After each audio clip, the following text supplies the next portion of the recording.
Mesdames, Messieurs, bonjour. Bonjour. Je suis Gilles Thomas d'ODF TV. Je suis Rémi Fauchereau de l'AEPA, l'Association d'études des phénomènes aériens pour le département de Lyon. Bienvenue dans cette nouvelle édition de Matin OVNI qui est l'actualité OVNI dans le monde. Cette émission est divisée en 3 parties, dont les informations importantes, où il y a Rémi. Les infos de nos partenaires.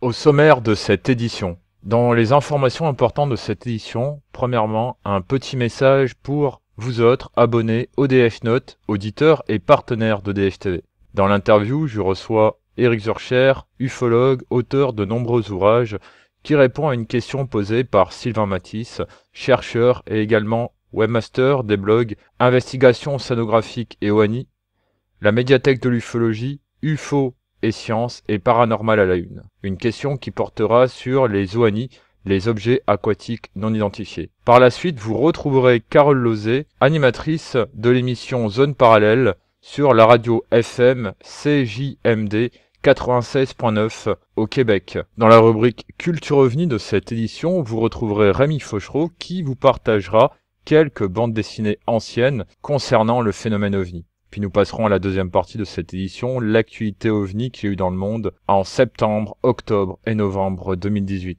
Et dans le dossier de cette édition, la dernière partie des réflexions ufologiques ou autour du ou des phénomènes OVNI ou OANI, avec les interventions d'ufologues et de témoins. J'en profite pour dire un mot particulier qui a tendance à se perdre au fil des années. Ce mot est adressé à tous les veilleurs qui sortent sur n'importe quelle condition climatique pour observer le ciel, faire de la surveillance du ciel ou pour faire des veillées de vérification puisqu'il y a des enquêtes en cours. Ce mot s'adresse aussi aux enquêteurs et ufologues. Il s'adresse également aux youtubeurs car cette passion, cette recherche sur le ou les phénomènes OVNI ou ufologiques est un domaine qui prend énormément de temps. On peut dire que c'est chronophage. Alors pour tout le travail que vous faites, que vous avez réalisé ou que vous allez faire à l'avenir, je vous dis merci. Continuez de faire ce que vous aimez faire sans vous soucier de tous les moments ou commentaires négatifs que vous pouvez avoir chaque jour, et c'est qu'il y en a. Donc un grand merci à vous toutes et à vous tous. Alors ça c'est une question de Sylvain Matisse. Oui. Faut que je lui pose quand même. Alors bon Sylvain, tu sais qu'il est dans les OANI. Oui. Lui il voulait savoir si tu avais eu connaissance d'autres rencontres rapprochées du troisième type, que ce soit pas forcément en France, en Italie ou dans le livre mondial, proche de plage ou dans l'eau. Alors proche de plage, j'en ai un ou deux, dans le mais qui l'OVNI ne sort pas de l'eau, voilà. En revanche, il y a des choses comme ça en Italie. Tu as des cas plutôt vers le bas, plutôt vers la Sicile, la Sardaigne. Il y en a un avec enquête de gendarmerie notamment, où il y a un gros objet qui est vu par 2 témoins, si je me souviens bien, et les carabiniers elles sont venus. Et les 2 témoins ont vraiment pris peur parce qu'il y avait une histoire d'entité avec, qui n'était pas très sympa, me semble-t-il, de mémoire. Mais c'est vrai que c'est des cas un peu... Bon, encore une fois, on est dans un annexe un peu, quand même. C'est pas, ça ne représentait 1%, quelque chose comme ça. Mais ça existe, ça existe. Ouais, des cas, mais il suffit de balayer les catalogues, des cas, tu en as, avec des bateaux impliqués, surtout en Norvège, tout ça. Il y en a de ce genre de cas. Des cas pas très loin de la mer, il y en a plein. Le fameux cas de Chaloupy dans la péninsule de Hel, en Pologne, dans la baie de Gdańsk. C'est un cas qui est à même pas 100 mètres de la mer. D'ailleurs, l'OVNI est posé dans des dunes. Exact, oui. Il va laisser des traces, cet OVNI. Qui seront retrouvés par le groupe qui vient de Varsovie pour enquêter assez vite, heureusement, parce qu'ils vont trouver en plus un témoin adjacent qui a vu l'objet. Donc ça c'est un cas qui est pas mal, un cas qui paraît complètement délirant au départ, et qui finalement, parce qu'il y a une enquête derrière, pour une fois on a du bol, eh ben, il n'est pas si délirant que ça. Et voilà. Et ça s'est passé très proche de la mer. Tu as un cas en Grèce aussi qui est assez récent, au début des années 2000, où c'était des veilleurs, des gars qui surveillaient des feux de forêt, qui ont vu un objet se poser sur un ancien parking en ruine, dans la montagne. Hein. Mais les gars, il y avait la mer en dessous quoi aussi. Hein. Voilà, il y a eu apparition d'entités en file indienne qui sont parties. Partons présentement au Québec, où je retrouve une nouvelle fois Carole Lauzé, animatrice de l'émission Zone Parallèle à la radio CJMD Lévis 96.9, où je suis intervenu le 8 décembre 2018 sur les études géoufologiques. Était présent également en première partie Éric Zurcher, ufologue et auteur de nombreux livres en ufologie. Bonjour Carole. Bonjour. Et donc tu as dit qu'il y avait plusieurs thèmes, donc l'ufologie, le paranormal, l'inexpliqué, bref, les mystères. Oui, exactement. Tout ce qui est inexpliqué. Tout ce que les gens ne comprennent pas, en fait, nous, on essaie de trouver, on a des témoignages de gens qui voient des ovnis, ou que ce soit ovnis ou fantômes. On en reprend en ondes à peu près 30 secondes. Correct. N'oubliez pas d'écouter Zone Parallèle. Vous pouvez également réécouter et télécharger les podcasts des émissions de Carole Lauzé, Zone Parallèle, sur le site CJMD Lévis 96.9, un lien qui sera disponible en dessous de cette vidéo. Mais Carole, quand est diffusée ton émission? C'est toujours le samedi. Ici au Québec, c'est de 11h à 13h. Chez vous, c'est à 17h, si je ne me trompe pas, de 17h à 19h.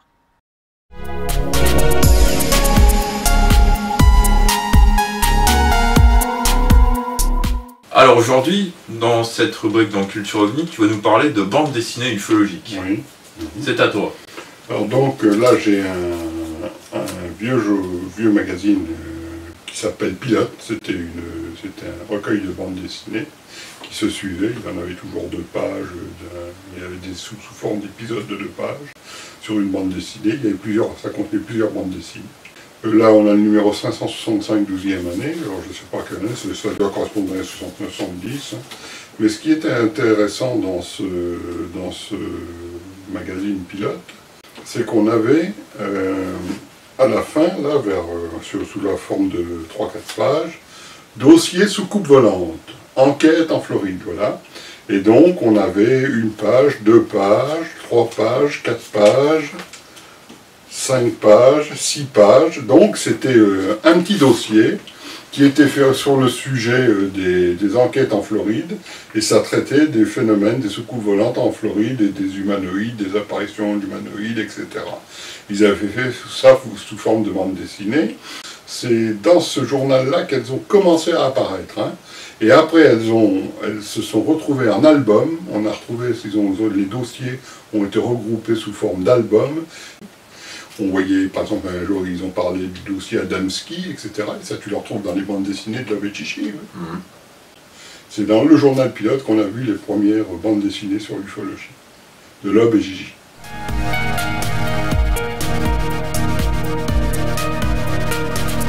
Est-ce que tu t'es intéressé aux bandes dessinées ufologiques? Ah ben ça, c'est tombé à peu près dans le même moment où j'ai commencé à m'intéresser à l'ufologie. Hein. Je sais plus, il y a marqué 12e année, numéro 565. Il faudrait fouiller un peu pour voir exactement l'année, elle doit être en quelque part dans le journal. Mais c'est que quand je débutais l'ufologie, ça c'est tombé pile poil dans ces moments-là, c'est-à-dire les années 69-70. Hein. Et donc, évidemment, les bandes dessinées m'intéressaient, oui, puisque c'est pas moi qui... Moi j'achetais Tintin, et mon frère achetait Pilote, en bande dessinée. Et donc, je lui piquais ses pilotes, et je regardais les bandes dessinées sur les soucoupes volantes. Et personnellement, c'était Tintin et une bande dessinée que très peu connaissent, le Scrameustache. Ah, je connais pas. Qui était une bande dessinée où l'entité se baladait en soucoupe volante. Alors, des fois, il se rendait dans l'Atlantide. Il y avait des petits gris aussi, il y avait les Galaxiens. Non, mais c'était Non, je connaissais pas. Il y avait plein de soucoupes volantes. Non, moi à l'époque, il y avait le journal Tintin et puis il y avait le journal Pilote. Donc c'est dans le journal Pilote que la BJJ avait fait leur première bande dessinée sur les soucoupes volantes. Donc on peut dire que tu es enquêteur, ufologue, et en même temps tu es ufophile. On peut dire ça, oui. Alors il faut peut-être préciser aux gens qu'est-ce que veut dire ufophile. Ufophile, c'est les personnes qui s'intéressent à l'ufologie, mais qui ne sont pas forcément ufologues pour ça. Qui s'intéressent aux bandes dessinées, à la culture, autour du phénomène OVNI. Bien, merci Rémi donc d'avoir participé une nouvelle fois à la rubrique Culture OVNI. Je tiens à rappeler que cette rubrique est partenaire du SO, donc les archives OVNI. Le SO, c'est Sauvegarde, Conservation des études et archives ufologiques, puisqu'au SO, il y a énormément de choses, de bandes dessinées, d'ouvrages, de choses en rapport avec la culture et le phénomène OVNI.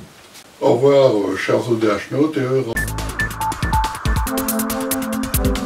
Je vais vous partager l'actualité OVNI qu'il y a eu dans le monde en septembre, octobre et novembre 2018.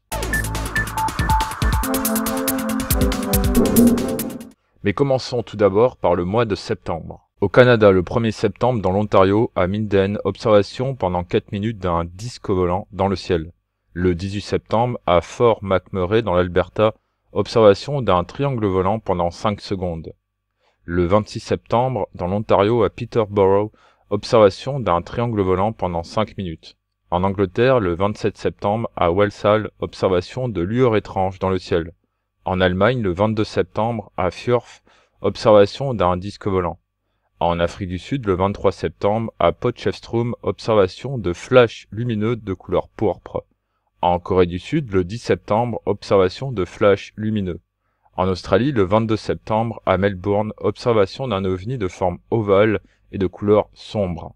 Et en Nouvelle-Zélande, le 27 septembre, à Rotorua, observation d'un ovni en forme de diamant et de couleur orange, qui semblait suivre une voiture.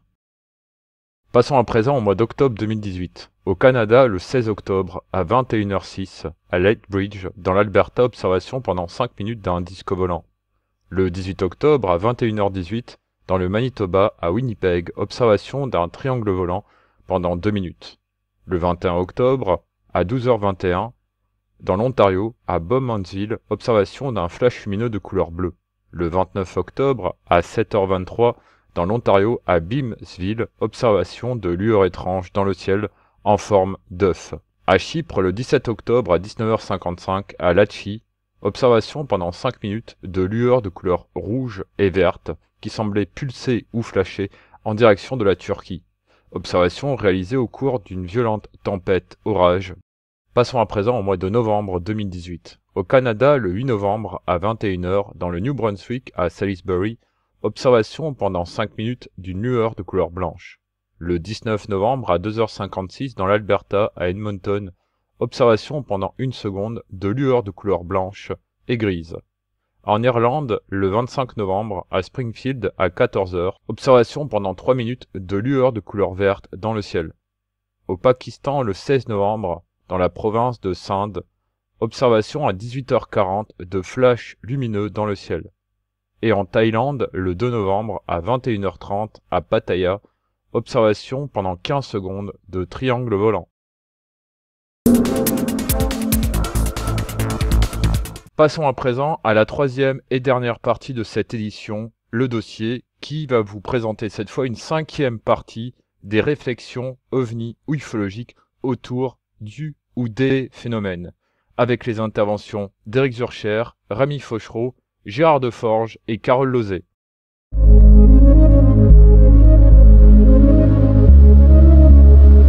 Aimé Michel faisait confiance à la science.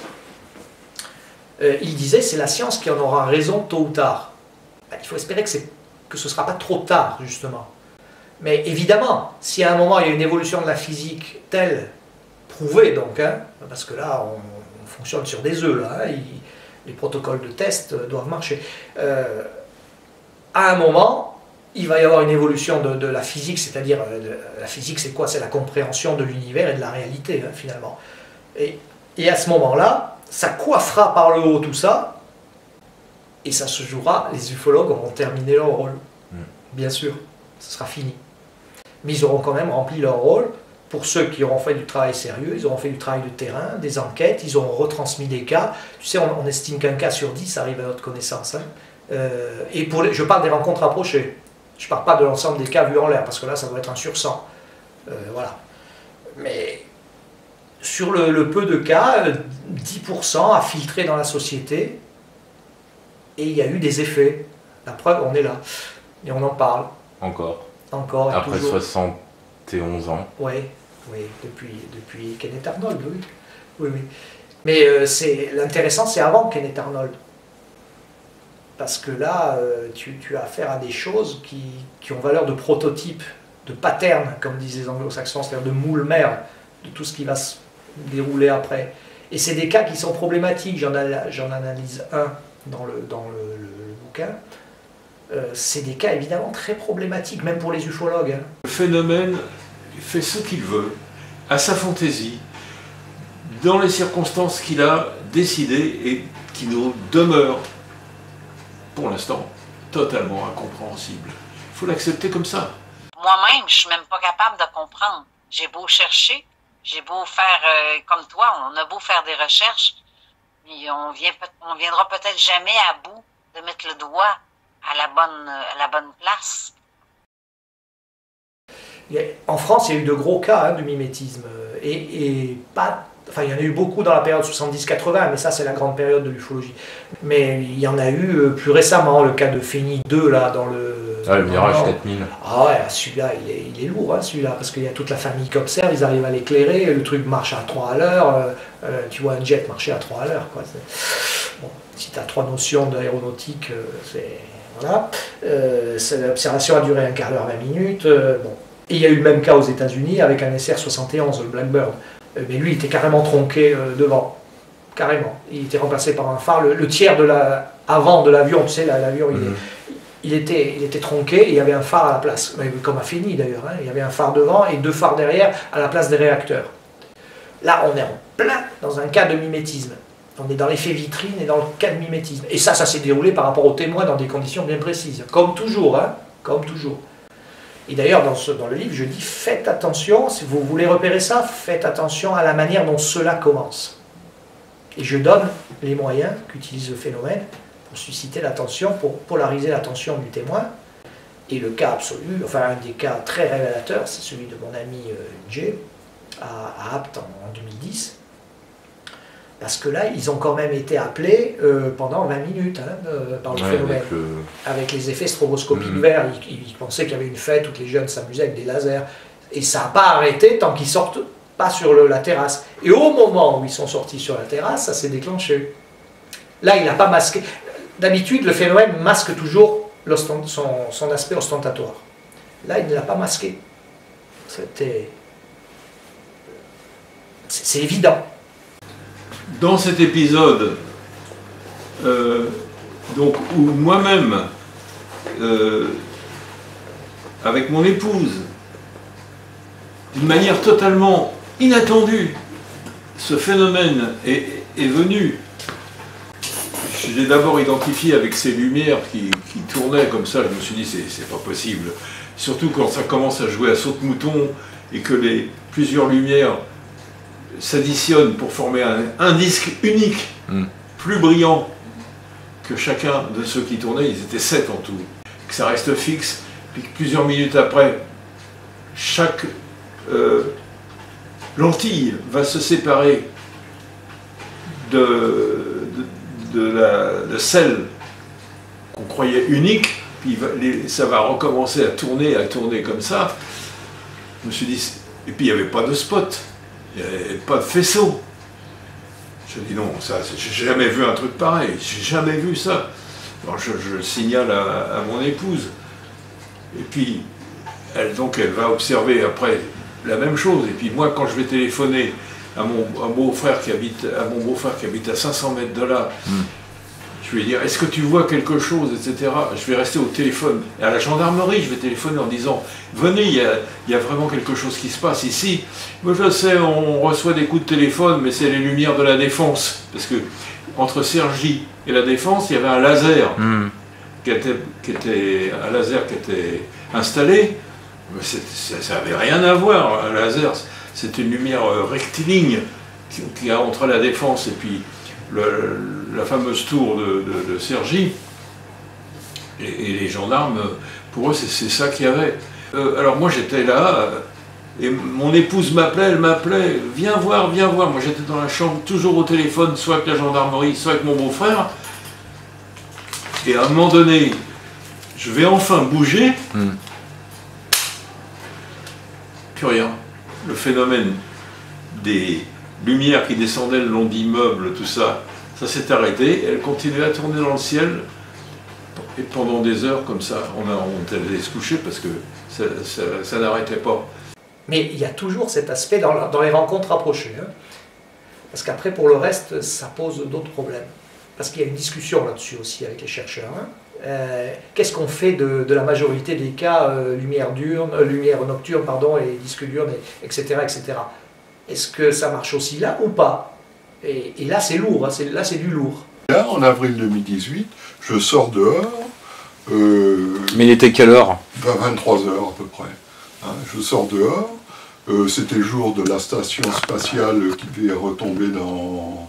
On ne savait pas trop où, et puis elle a fini par retomber dans le Pacifique, je crois. Et puis, donc je sors. Je pensais, quand je suis sorti, je dis tiens, je vais regarder en l'air, au cas où je verrais quelque chose. Mais j'y croyais pas trop, parce que je savais que c'était pas sûr qu'elle passe dans le secteur, mais j'ai dit pas comme ça, par habitude, je regarde en l'air. Et qu'est-ce que je vois en regardant un peu sur le côté un peu à l'est, presque au-dessus de ma maison, à bout de bras, une boule blanche immaculée, un blanc immaculé, quoi.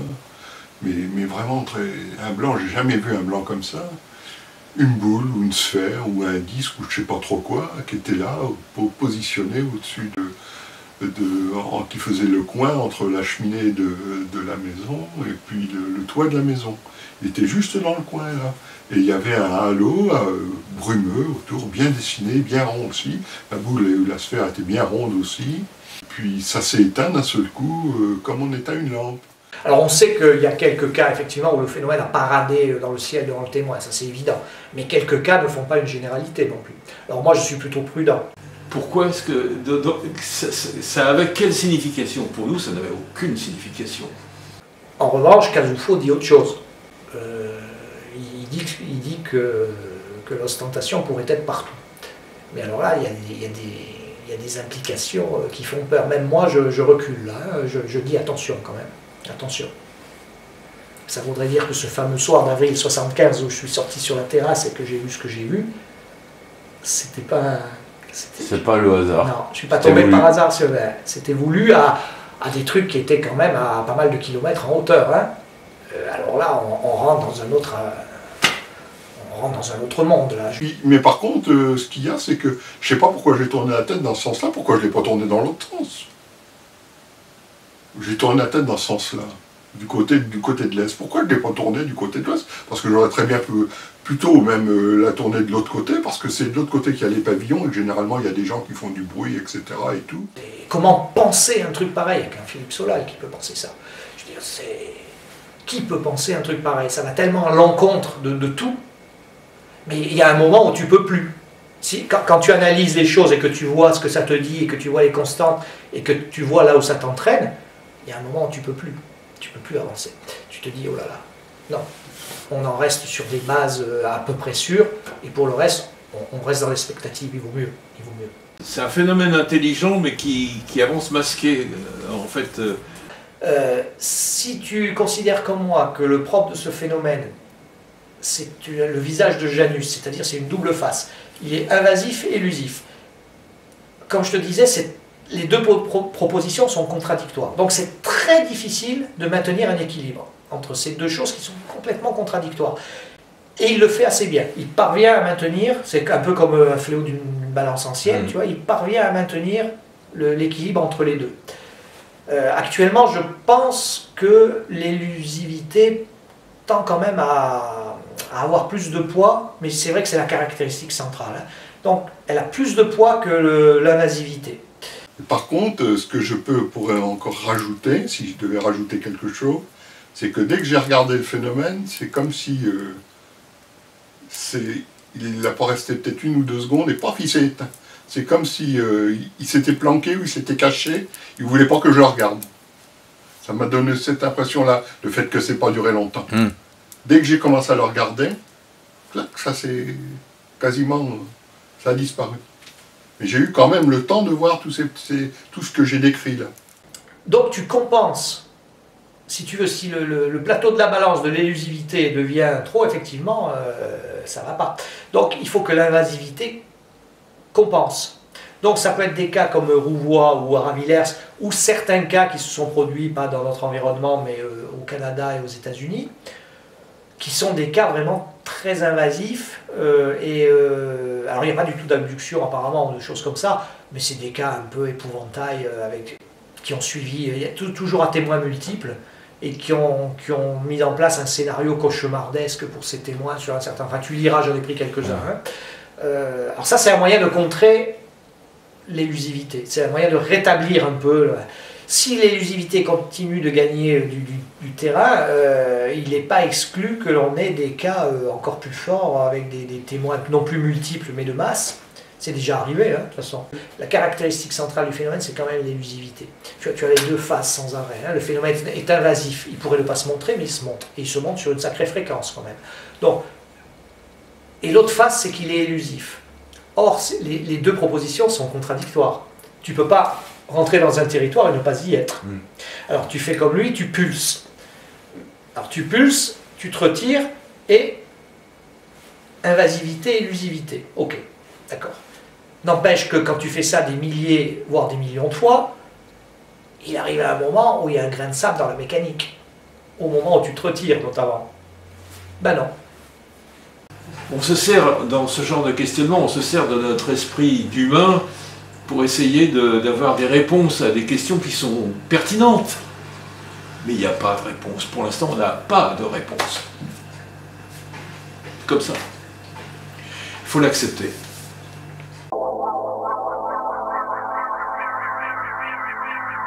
Eh bien Rémi, je te remercie d'avoir participé une nouvelle fois à une édition de Maintenant on vit dans le monde.